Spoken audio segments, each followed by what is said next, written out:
We're not suggesting you take risks on the road, but by mixing up the pace, effort and intensity of your ride while keeping safety paramount, you can turn a commute into a great training session. All interval repetitions improve lactic acid tolerance and will recruit and train your fast-twitch glycolytic muscle fibres, the ones that don't need oxygen from the lungs to function. Here are 5 workouts you can do on your daily bicycle commute. While interval reps will increase your ability to rise to tough challenges, sprint repetitions increase flat-out speed.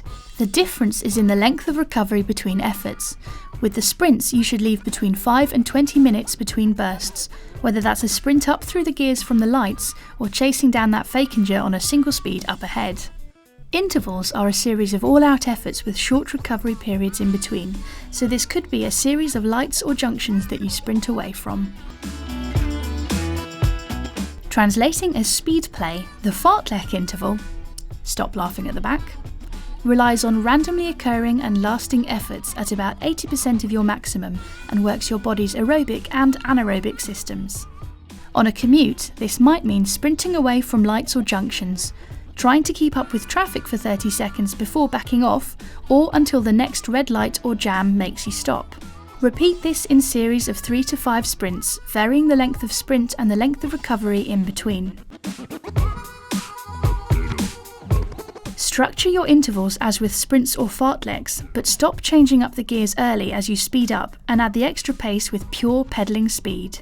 Stay seated and concentrate on keeping your upper body stable to avoid rocking or bouncing.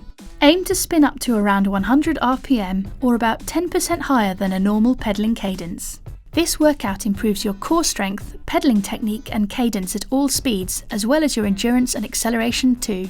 With a bit of practice, you might even find it works on epic Pyrenean descents while you perch on the top tube. Pushing high resistance gears for repeated intervals, even at lower speeds and on the flat, will build leg strength. If you've got a constantly undulating route, then you can calibrate your gear selections by maintaining hard effort at a cadence of around 60 RPM while seated. Aim to do that for 10 minutes at a time, 2 or 3 times during the ride, on 2 or 3 rides a week.